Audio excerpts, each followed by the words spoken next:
We just, last class period, finished up technology, a whole wave of technology that just, it keeps on crusting, keeps on coming, whatever the phrase is, all the way after the Civil War and on. We just looked at the little piece here. We'll look at another piece of it after the Civil War. This is a wave of technology. So there's several things out of that we looked at. We have one more thing to look at before we look at the direct build-up to the Civil War. And that last thing to look at is westward expansion, how we get all of this in the country.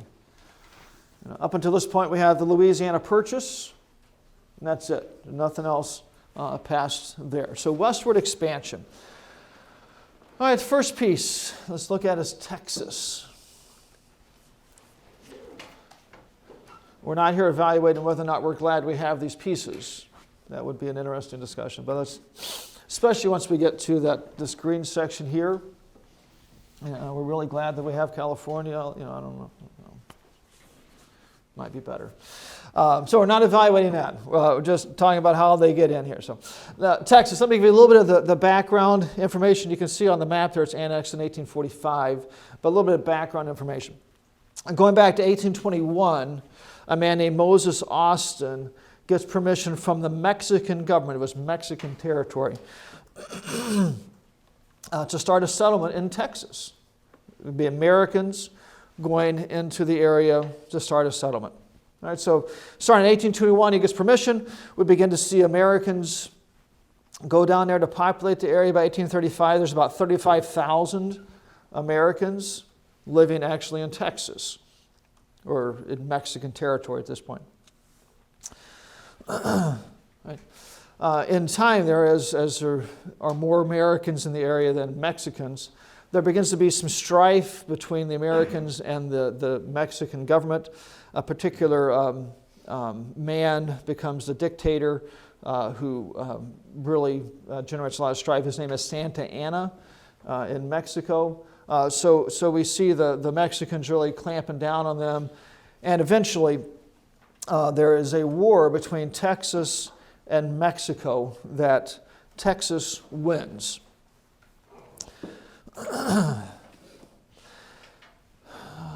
Anybody know any famous things out of that war? The Alamo, all right, 187 guys there, all of them die. About 3,000 attackers with Santa Anna. That's probably the most famous. Sam Houston, he was the leader of the Texan forces, all right, eventually becomes the first governor of the city. There is pretty credible evidence that he got saved late in life. Can't tell for sure, but there's some evidence of that. Early in life, he was anything but saved. He was very rough, very heavy drinker. Fits with Texas, a little wild and on the edge. So anyway, Texas wins this war, and they establish themselves as an independent country. This takes place in 1836. We have Texas as an independent country. It's not part of Mexico. It's not part of America. The term the Lone Star Republic comes up here. Sam Houston becomes the first president. He had been the governor of Tennessee, gone to Texas anyway. 1836, we see Texas as an independent country. From the very, very beginning, this was not something they wanted to be a permanent situation, for the most part. They very much wanted to be part of America. Most of them moved there from America. People like Sam Houston had been a governor in America. So they immediately begin trying to be admitted to the Union, and that takes place in 1845. We see Texas being annexed to the Union in 1845.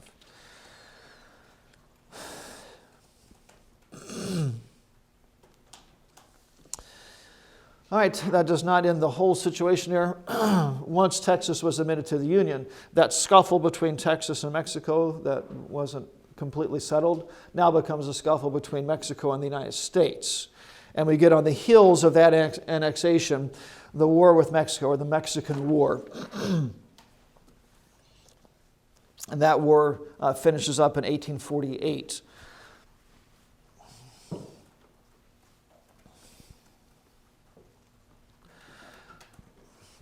there's some interesting things in the fight.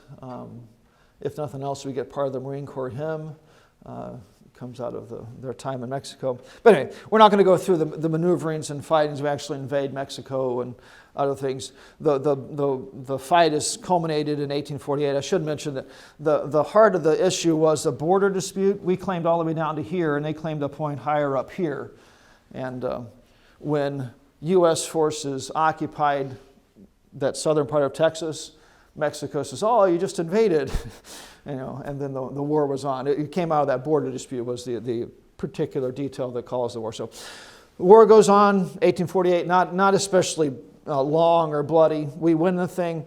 And then there's a treaty that's signed that ends the war in 1848. Guadalupe Hidalgo.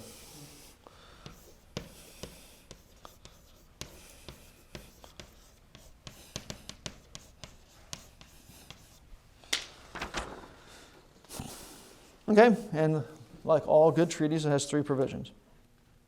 All right. First of all, it establishes a southern border, the Rio Grande. That's the southern border.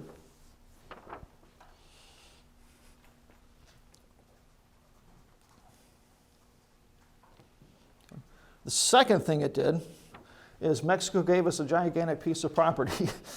this whole piece out here, it's called the Mexican Secession, 1848. It came out of this treaty. This had been Mexican territory, and in the war, we sweep through the area and occupy it, and then head down into Mexico. And part of the treaty was we're getting all of this territory. So this is all given to us. This Mexican Cession out here, 1848 for that. And then the third piece was America assumed responsibility for some claims against Mexico. There were some Americans who had their property destroyed by the Mexican forces, and they were trying to get repaid for that. We agreed to pay for that. It's kind of a swap for the land. Total of about $18.5 million. Not too bad for that piece of property.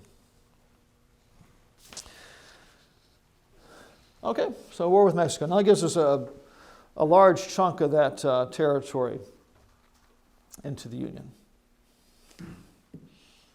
Okay, questions on that? I make fun of Texans, but I do appreciate the history.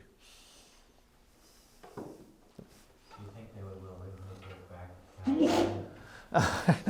They might make us pay again. We should offer it. Please. We could just extend Baja California up there. All right, so we get all of that by 1848. So the next piece to talk about is Oregon up here. You can see it actually goes back to 1846 for that. Oregon. All right, going way back to 1818, it was decided that area would just be jointly occupied by us and England. I mean, it was way out on the frontier. We'd bought the Louisiana Territory and very nebulous boundaries. They had this area and very nebulous boundaries. We'll just say, well, for now, it'll just kind of be both of ours, and we'll figure it out later. Well, that later eventually comes here. So that's 1818. The decision made just to jointly occupy it. For a long time, there was no big issue at all. When people start actually moving into the area and want to establish ownership, then it doesn't ever blow up into a war or anything. But then that brings us to an issue. If you want to have a claim, a title to a piece of property, who do you go see, right?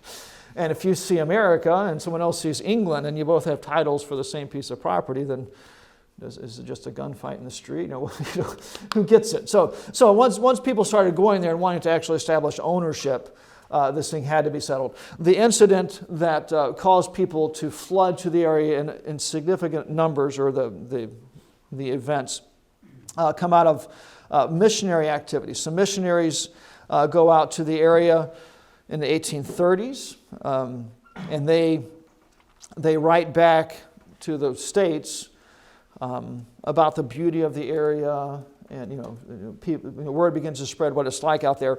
And in 1840s and 50s, we see thousands of people heading out to the area, wagon trains of people heading out there. Always a long, dangerous trip. So that brought this thing to a head where we had to come up with some sort of boundary so people could clearly own property. And two people owning property, that aren't friends, that doesn't go well. So this thing was settled by just an agreement between us and England in 1846. It just established this boundary right here as the boundary between American territory and Canadian territory. 49th parallel, if you want it.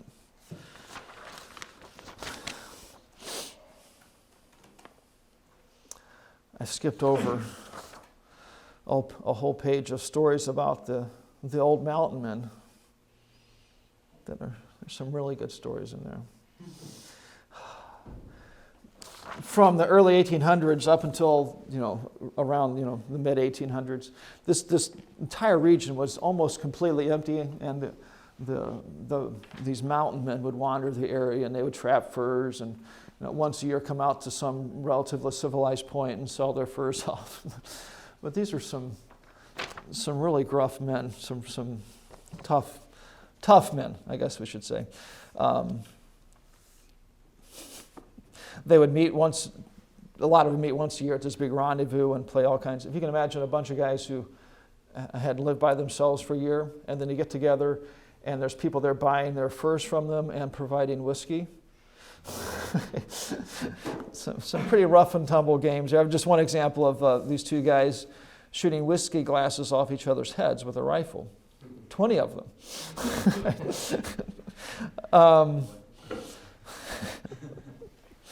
Let's see.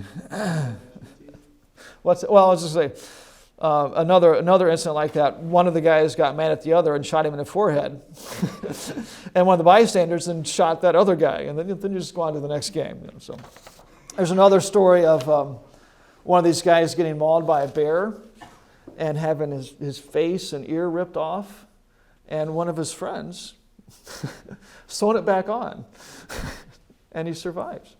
But his ears were a little bit cockeyed from it. So. Anyway, there really was a unique breed of these mountain men that lived out there in the West. When about 1846, as these little more civilized people are coming out there, that era ends. But it was a very unique time period. So Oregon question, that's settled 1846.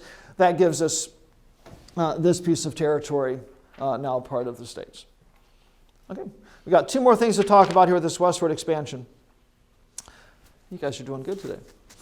The first one is California. Now you might look at the map and say, we already have it. Please don't torture us anymore. But it becomes a state very quickly, and we need to mention that. Okay, anybody know what's at the heart of California becoming a state? Gold. All right, 1848, gold's discovered. We still have the rippling effects of this today. The San Francisco 49ers beat the Bears in overtime last night. So anyway, 1849, there's estimated about 100,000 people go to California looking for gold. And gold becomes a state. Wow. California becomes a state in 1850. Right, so we have this kind of odd situation of California as a state, and then this whole empty region that's just territory. But anyway, it's because of the gold being discovered there. 1850 is when it becomes a state. They were not unique to having this type of gold rush. There were other ones around the country at different times, but definitely a very large one here. And it sets up an extremely chaotic situation for a time. If you can imagine just thousands of people flooding into an area and there's absolutely no government structure. It's worse than the mountain men. It was a very rough and chaotic time. All right, so California comes in 1850. We have it not just a territory now, we have it as a state. Okay, one last piece. We have to talk about that little yellow piece down there at the bottom.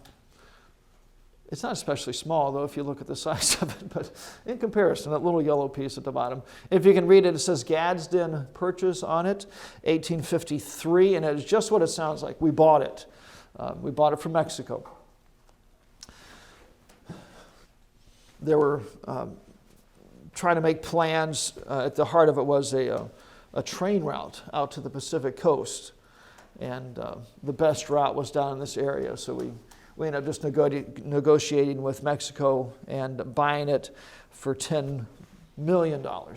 Drop in the bucket today. $10 million. So 1853, we purchased that area.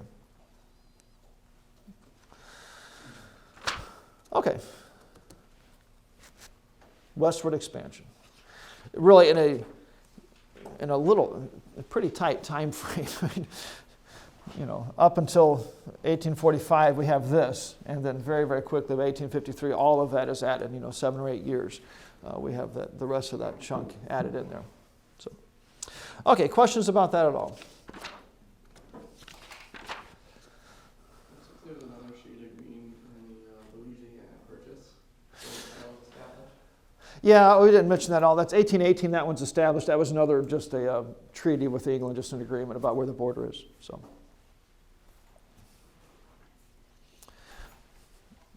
Same thing up here. So. All right. Now let's kill each other. Civil War. Should we split up in sides? And if we use the old smoothbore muskets, we could stand on either sides of the room and shoot at each other. You want to be the person that's getting aimed at, because you're pretty safe. You don't want to be the guy beside him. Be the one that's getting aimed at. So. The Alaskan versus everybody else. It doesn't sound too bad. Any Texans in here? We could throw them in too. Anybody from the South? Any Southerners? You're a Southerner? Tennessee. Well, that's too bad. I mean, you're Southerner and California, and that's, wow, we're sorry for you. I'm from southern West Virginia, which is just barely in the north, but I claim the north. Okay? So we left Virginia in the middle of the Civil War to be with the North. So I'm northern by choice. You guys just were born here. You didn't have a choice either, but you guys just happened to be born there. We chose the North. So, all right. What's that? Oh, come on, it looked good. You guys don't normally talk. I was excited. There's life from that back corner. So. Is there any particular reason why the states on the west side are bigger than the states on the east side? Nothing other than just as that gigantic territory is carved up in pieces, they made big pieces. So, if you got a great big cake to split up, then you get bigger pieces out of it. So. Well, there had to be a certain number of people in there before they could apply for statehood. So. All right, Civil War. I have here events that lead up to secession. I'm going to run down through here the events that lead us to the South walking out of the Union for no good cause.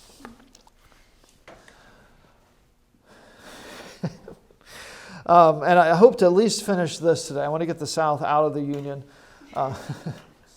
So that we can beat them back into submission on Thursday. Thursday we also have to get them back in the Union and talk about our final. So I used to like to get started into those battles a little bit. All right, events that lead up to secession. All right, the first one is the Wilmot Proviso. This is something that never becomes law. It was proposed. Can anybody guess the guy's name that proposed it? Wilmot, you know his first name? No. David Wilmot is the guy that proposed it. He's from Pennsylvania. Can no good thing come from Pennsylvania? It's good to have somebody else agree with me that Pennsylvanians are their own flavor of America. Who's from Pennsylvania? No Pennsylvanians? Well, I mean, you've had it kind of working out of your system in Wyoming. So. See there, we have proof. So, all right, David Wilmot, he's from Pennsylvania. That really is insignificant where he's from. But this proposal in Congress prohibited slavery in all the land we got from Mexico. All right, so we get this, it would have been this territory we're talking about out here, not Texas, just all this territory. What this proviso said, would have been a law if it passed, was that land would be free of slavery. Okay. This thing in 1847, 48, and 49 comes up all kinds of times. Abraham Lincoln voted on this particular bill in one form or another 42 different times. Right? So it comes up, never passes, but just keeps coming up. Keeps getting proposed, keeps different names, different avenues, the same basic thought over and over and over again. So you can, if nothing else, see there the tension that is beginning to build over this slave issue. So that was the Wilmot Proviso. Never becomes law, but it's proposed and is very hotly debated in Congress. All right, the next thing is the election of 1848.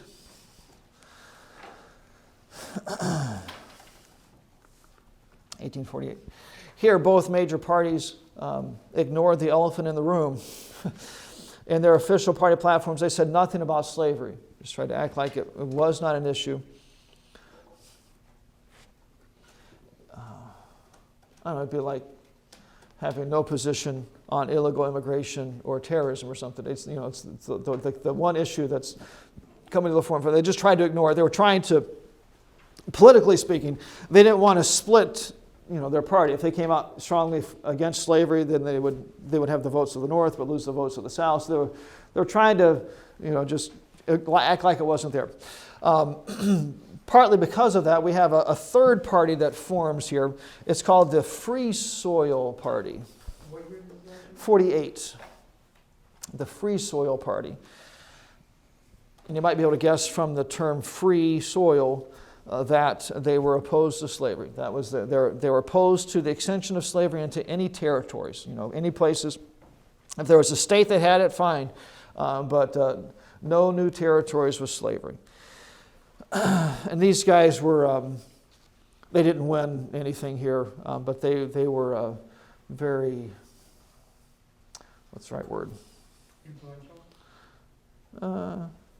Kind of wild in their tactics sometimes. The word that people often use is they were barn burners, and that refers to a guy who had rats in his barn, and his solution was to burn it down.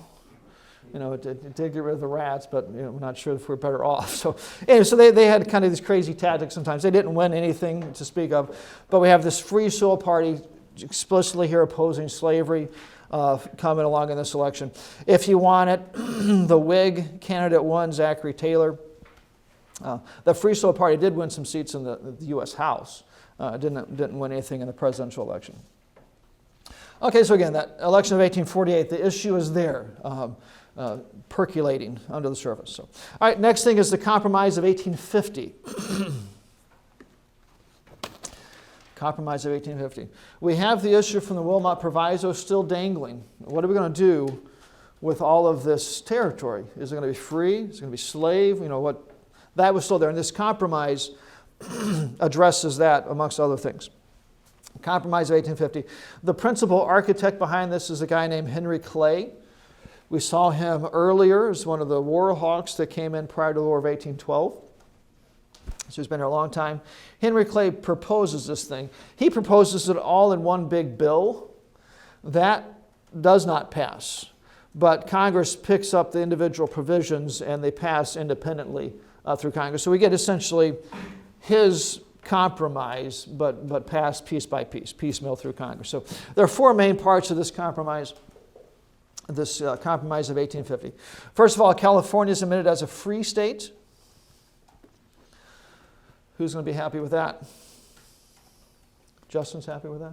Oh, hopefully. Who's happy?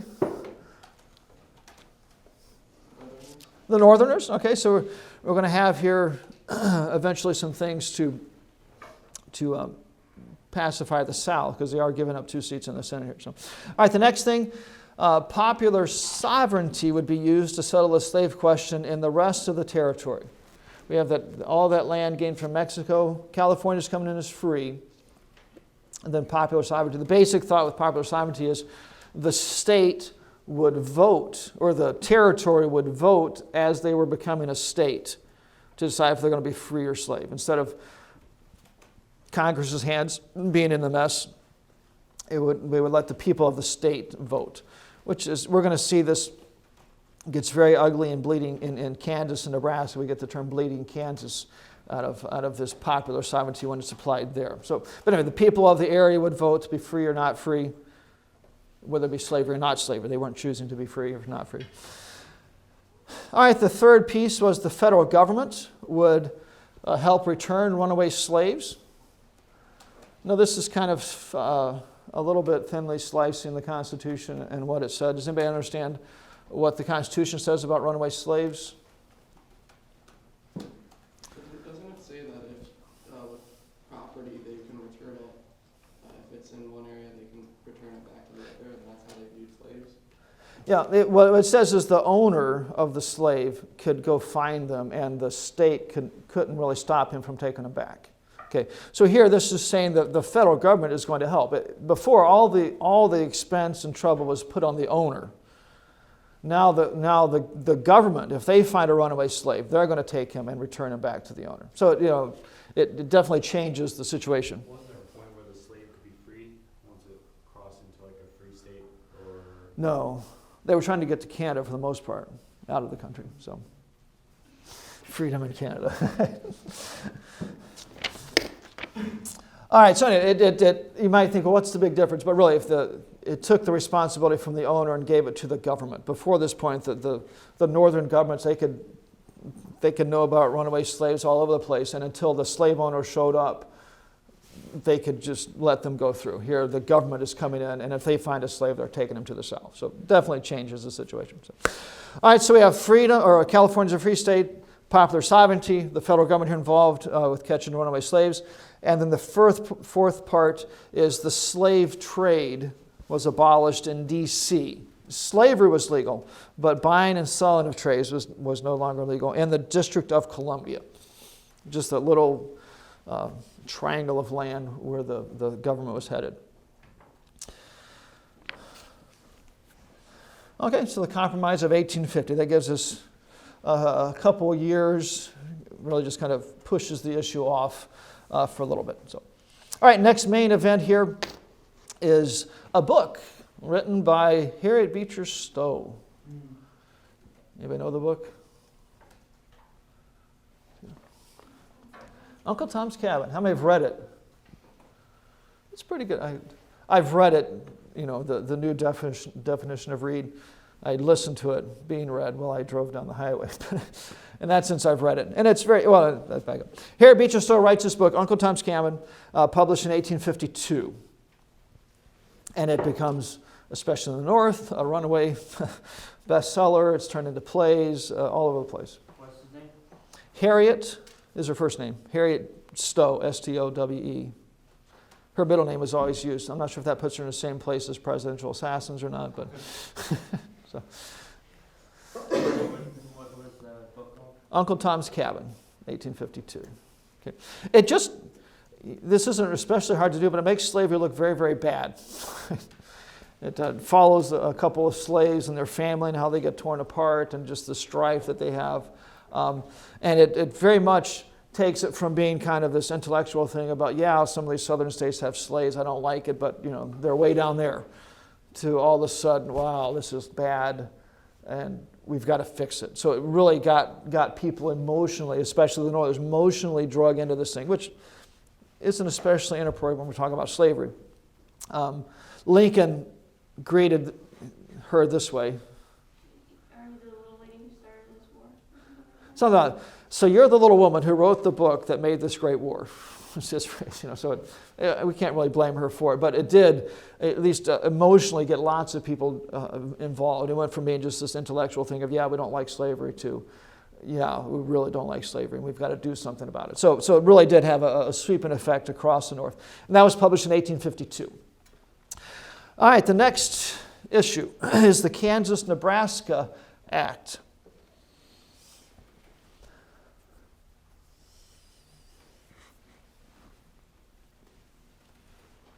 This has to do with territory from the Louisiana Purchase. Right? We saw already that all that land from Mexico was being settled by popular sovereignty that had not been settled in this area. So we're talking about the southern part of it down in here with this Kansas-Nebraska Act. So, all right, what happens here is Stephen Douglas proposes a bill. You might know the name Stephen Douglas from his debates with Lincoln. He was in the Senate. He proposes a bill. It's called the Kansas-Douglas Bill in 1848, which did two things. And this actually passes. It more than just proposes it. Just two things. First of all, it splits up the territory into two pieces, Nebraska and Kansas. It had prior to this just been the Nebraska territory. So it splits it up into two pieces. And then the second thing is it said that popular sovereignty would decide the slave question. So these territories, and the process of them choosing state constitutions and that type of thing, they would vote, and part of the voting would be slave or not slave. So popular sovereignty would decide slavery in those territories. All right, and this does not go so well. Right? Nebraska really practically wasn't going to be a slave state. It was too far north, wasn't really practical for that.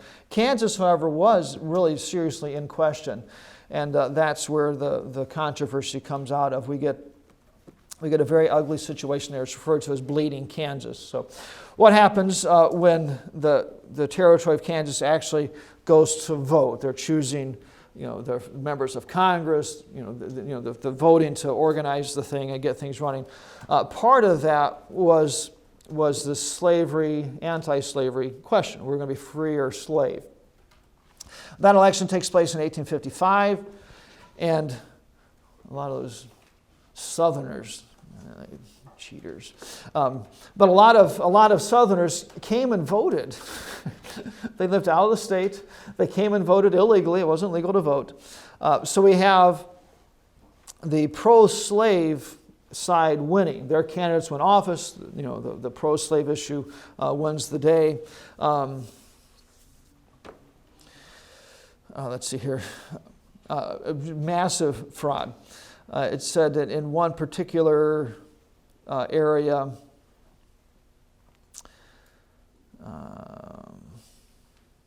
let me get here. 1,500 voter names were directly copied from an out-of-state area. These people came in using different names. Anyway, the point is, massive voter fraud. The pro-slave candidates win in a landslide. Okay. This doesn't settle so well with the other side. I mean, they just were completely cheated out of this election. So what happens the next year is the anti-slave side claims that was a fraudulent election. We really won. So we have both sides claiming that they won. One side won through a fraudulent election. One side just claimed that they were legitimate government because the other side cheated.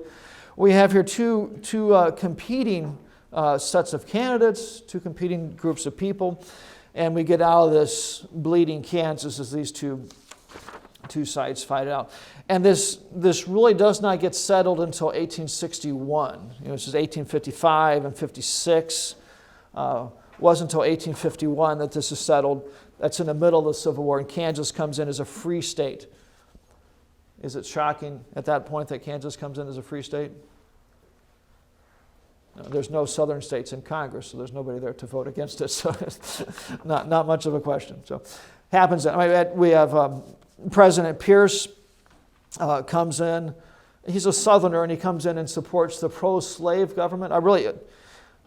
I don't know who to blame here. Who should he support? The side that cheated, or the side that didn't win and just claims they're There's really not a good answer. So anyway, the thing bubbles up and gurgles, and in 1861 it's finally settled as a non-slave state. So the Kansas-Nebraska Act culminating there with bleeding Kansas for that 5 years or so. All right, questions on that? Let's see here. Mrs. Wright said you were all asleep. Tell me the one I don't include here in the Compromise of 1850. Slave trade abolished, Federal government returns runaway slaves, California free state. And so we'll just pick somebody at random since you all just took notes on this. Which one did you not include? Yeah. Can you say those again? I'm trying to remember which ones I read. I think I know. Yes. Slavery wasn't abolished. No, it was. The slave trade. Oh, There's one I skipped. I think I know which one I skipped. Was that one or the... Okay, I couldn't remember if I skipped that one or the federal government returned runaway slaves. So, popular sovereignty, that was one I skipped. All right, let's go on here to the next issue. We're blazing through time. We started in 1847, and we're all the way up to 1856 now. All right, there's more events that happened. We are actually, there's four main things, depending on how you split up, or five, depending on how you split up, before we get to the South leaving the Union. All right, the next event to look at is the Republican Party being organized. If you enjoy irony, well, let me back up here. This party was organized in 1854, February of 1854. What year? 1854. In Ripon, Wisconsin, R-I-P-O-N, Wisconsin. My wife's grandmother lived there. They have a little, like a one-room schoolhouse type thing where they had their first meeting. You can still go see it. There's not much there to see, but you can go see it. Formed there in Ripon, Wisconsin, and the primary thing that brought this group of people together was they opposed the extension of slavery. And that was into territories. They didn't want new states brought in that were slave. Any place where slavery wasn't right now, they didn't want it. So they opposed the extension of slavery. I mean, you can see the effect here of Harriet Beecher's book and other things. They looked at slavery as an evil, right, that needed to, at very least, be contained. So, going a little bit ahead, other than just crazies on the northern side, nobody here is ever advocating forcing the southern states to become free. I mean, they were saying they're states, they get to make that decision, but we don't have to admit new states that are slave. And they're saying we don't want it to spread anywhere. So sometimes people get that confused. They were opposing the extension of slavery. They were not saying to Virginia, if we win power, we're going to force you to be free. That was not what they were claiming. In fact, Lincoln says that was not within his authority. I mean, the federal government doesn't have that authority, it didn't at this point. So they're opposing the extension of slavery. So this thing's formed in 1854, and very quickly becomes very popular. By 1856, they make a respectable showing in the presidential election. They don't win, but they're enough of a force there that they're recognized, and they actually win the election in 1860. A very obscure person from American history wins as the first Republican candidate to win office. And who is that? Abraham Lincoln. Yes, Abraham Lincoln wins as a Republican. So in 6 years, they go from forming to winning. So very, very quick rise here. Gives you some indication of the strength of the anti-slave sentiment in the North. This became a unifying factor. They put aside other differences and focus on this one thing. It's also especially ironic if you think of today. The Republicans are always the racists of today. It was the Democrats at this point who fought tooth and nail to keep slavery. I mean, it's a completely misaligned history. So, all right, Republican Party. That was formed 1854. The next thing is the Dred Scott case. Scott wasn't just a very scary person. His first name was Dred. Dred Scott case. D-R-E-D Scott case. Dred Scott was a slave. He got taken into a free territory, so he claimed he was free. Filed suit, actually hits starts the process through the courts in 1846. Doesn't get to the Supreme Court till 1857. So even in this era, it took a while to percolate through the court system. All right, so he was a slave, gets taken to a free territory, claims he's free, brings suit in federal court to establish his freedom. So the Supreme Court eventually handles this in 1857, and they rule that he is not free. Right.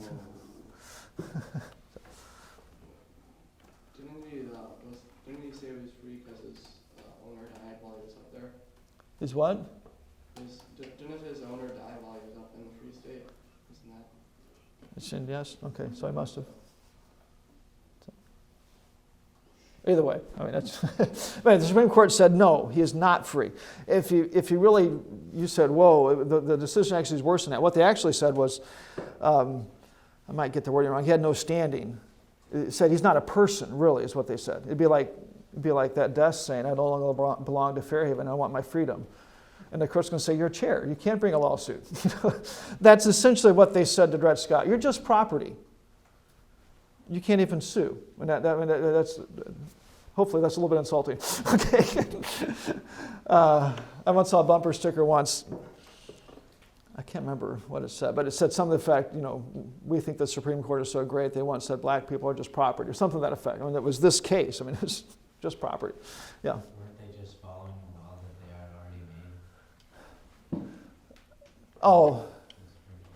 Well, not with the precedent from the time of the Constitution was to never recognize slaves as just property. They were always people. So that definitely was not precedent. So now this would have been a precedent-setting case. There was no, I'm trying to think of a court decision or something prior to this. It was a little bit of an open question. So. All right. Dred Scott case. You can imagine how this settled on the north and how it settled on the south. The Northerners didn't like this. Lincoln actually refers to this case and says something that would sound like today. We can't let these unelected judges decide these major decisions for us. Something to that effect, referring to this Supreme Court case. And this is horrible. We have, in our day, much more so gotten to the idea that, of course, the Supreme Court should make decisions about, whether two guys should get married. I mean, that's, we sometimes just step back and think about that. I think it claims a constitutional right for two guys to get married. Or the case in Palatine, Illinois, the federal government's forcing, it's not the courts yet, but the states, the federal government forcing the school district to let a guy into the girls' locker room. The guy claims he's a girl, but let a guy in the girls' locker room. All right, we've gotten used to the federal government imposing those type of crazy things on us. At this point, it was a little bit novel, and Lincoln said, whoa, we can't let this. So, Dred Scott case. That was 1857. We get that decision coming through. All right, next event. The Lincoln-Douglas debates, 1858.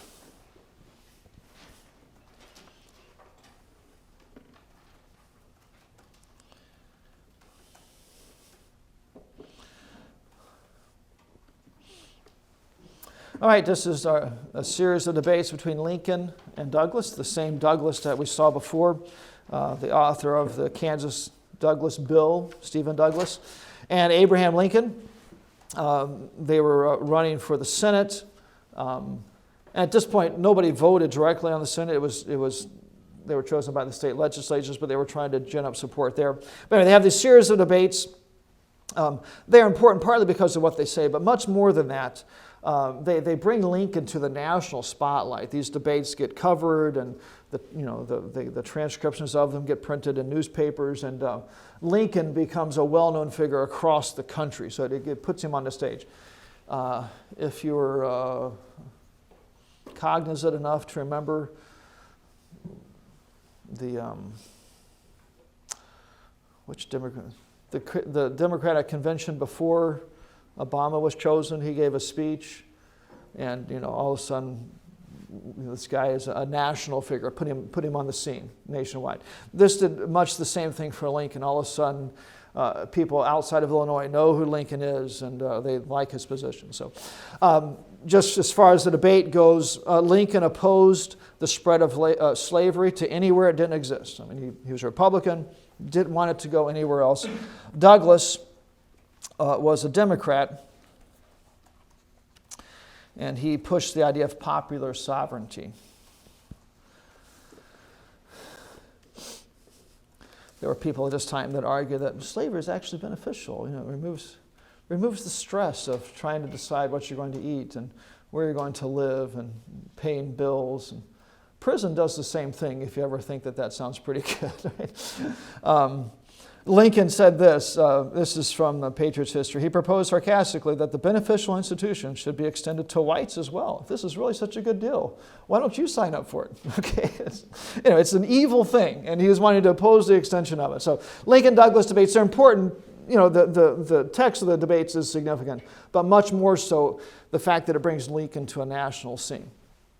Oh, I thought you had a question. Do you think it's possible that maybe the Democrats looked at that and decided to follow his advice and created welfare? Oh, it is very much that, but it is blacks and whites and welfare, though. So it is much like slavery. So, all right, Lincoln-Douglas debates, 1858. All right, last thing here before we get to the actual event of the South leaving the Union is John Brown's attempted slave rebellion. This is 1859. He tries to start an armed slave rebellion, takes over a federal arsenal, tries to get weapons out and distribute them among the slaves. This was a terrifying thought to Southerners. Hopefully it's not hard to see why. You keep a group of people enslaved by force, and them ever getting weapons and having a chance to shoot back at you, that would be a terrifying thought. Southern states, some of them had more slaves than whites. I mean, this was a legitimate fear, this slave rebellion. So this freaked out a bunch of the Southerners. It fails. All right, it doesn't succeed.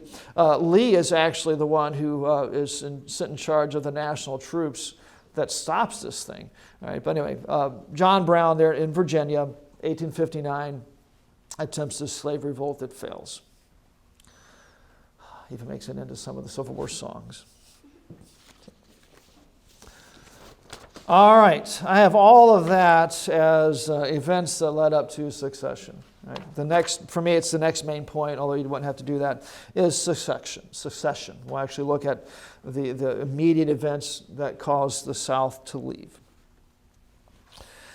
All right, election of 1860. That is the election. I'm going to give you some detail that you can just throw out for the most part, but in this particular election, there are 4 candidates running. All right, there's Republican Party has Abraham Lincoln. There's the Constitutional Union Party. And you might guess from their name that their whole purpose was the Union. Let's keep the Union together. Let's not split up. They could, see the rift forming. And then the Democratic Party splits in 2. There's a Northern Democrat candidate and a Southern Democratic candidate. All right, so we have the Democrat vote split in 2. If you want the names, Stephen Douglas for the North, John Breckinridge for the Southern Democrats. John Bell was the Constitutional Union Party. So we have these 4 candidates, and really the key piece of that is the Democratic Party gets split into 2 pieces. So we have their votes cut in half, essentially. Right? It paves the way for Lincoln to win the election. All right, so election of 1860, Abraham Lincoln wins. And that is the event that causes the South to leave. What year was that? 1860. Okay. Now, obviously, there had been some troubled waters prior to this point, right? But we talked about that tariff issue and how that states really didn't have any legitimate ability to nullify that thing or to, leave the Union over it because it came through legitimate channels. This passed through Congress, signed by the president. That's what the Constitution says. All right, here we have a legitimate election. The South didn't like the winner, but it was a legitimate election. I mean, it wasn't. I'm sure there was some voter fraud someplace, but it wasn't Kansas. Okay, legitimate election. Lincoln wins, and this is the thing that causes the South to leave. Right? This is kind of the final straw or whatever. But there had been no violation of the Constitution. That's the point I'm getting at. There was nothing here. If Lincoln had cheated rampantly, he would have had to been on the Democratic Party to do that. But if he had cheated rampantly and won the election by fraud, then it'd be a different issue. All right, but he won a fair election.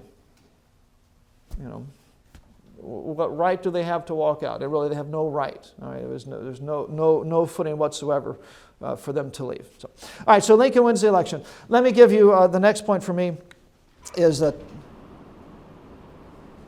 the spaceship just took off.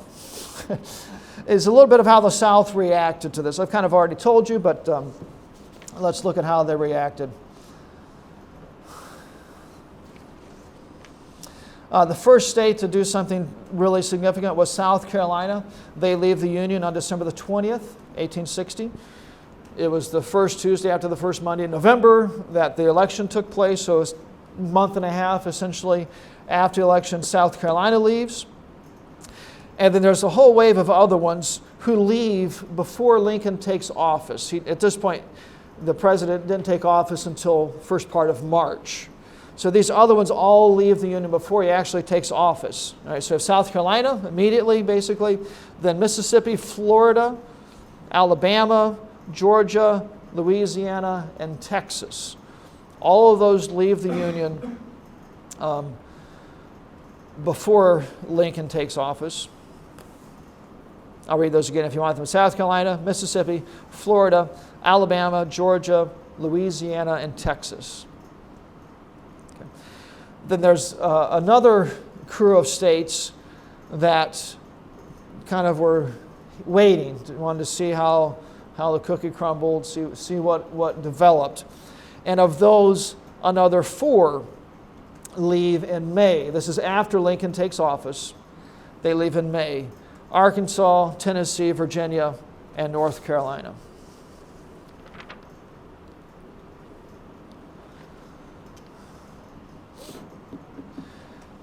A lot of them were saying, Lincoln's going to invade the South. He's going to take away our peculiar institutions. They're talking about this stuff that he was going to do.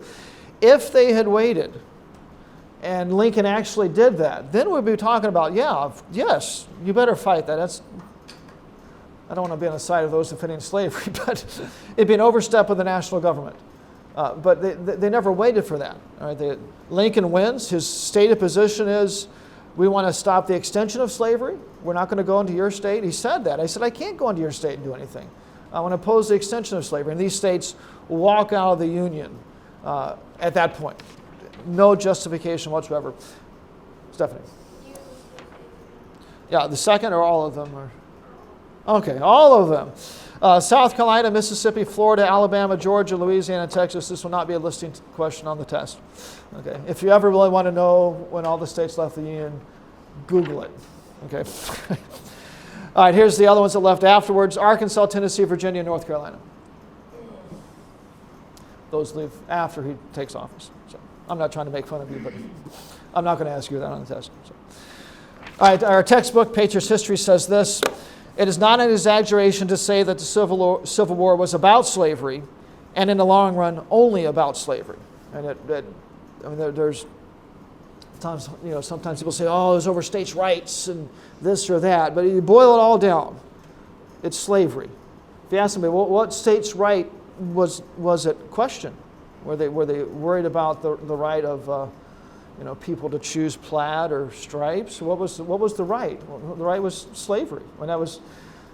It all is slavery. I mean, that was at the heart of it. The South was clenched-teethed and determined to keep it under any circumstance. We're not going to give it up. And the North was saying, this is evil. We're going to, at the very least, restrict its spread. And to be fair, restricting its spread would, in time, cause the southern states to become a very insignificant player in national politics. And that is, the Northerners were trying to set the stage to where they could, in time, change the rules for the national government and force the southern states out of slavery. But at this point, they weren't talking about taking them. They were talking about just, let's stop the extension. And the South says, no, we're leaving the Union. So any way you run it, goes back to slavery. So, all right, one last thing we need to do before we leave this and start talking about the actual Civil War. I want to contrast here a little bit how this was different than the colonists splitting with England. Right? Sometimes people say, oh, they're just doing what the colonists did, another war for independence. There's some significantly differences between the two. And let me list them for you. All right, the first one. At the time of the American Revolution, the colonists were protesting and arguing over rights that had been taken away. They had been tried without a jury. They had been taxed without their representation. They had had their legislative bodies disbanded. They had been forced to quarter soldiers. I mean, you could read the Declaration of Independence again. There's a list of things that had been done. Okay, if you want to put a contrasting statement, the South was protesting rights that they thought might be taken away. Don't try this in the dorm. I think my roommate's going to steal from me, so I'm going to be waiting with my baseball bat and catch him unawares as he walks in the room because I think he might steal from me. A little shaky ground there. All right. The second thing, England attacked first.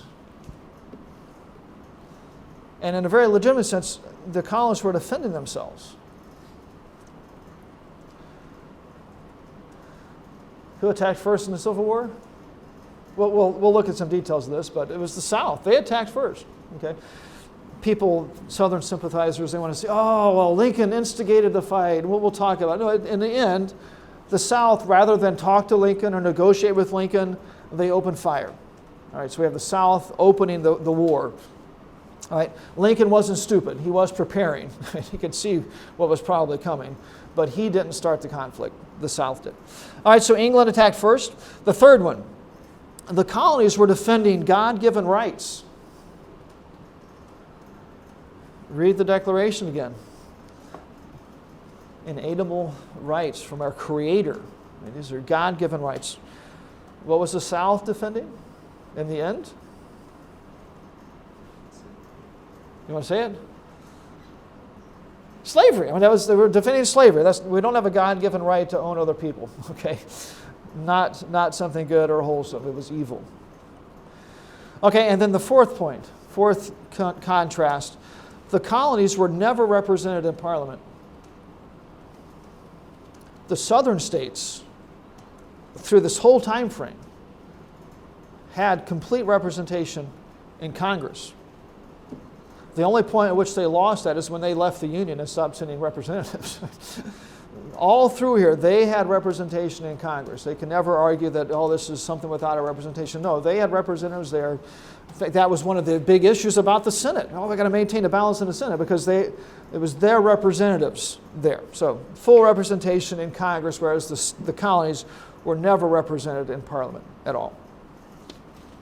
Okay, so anyway, two completely very, very different ideas. The colonies justified, and this is completely unjustified, all right, on all kinds of different levels, completely unjustified. So if you talk to Pastor Parrish, she'll lead you astray.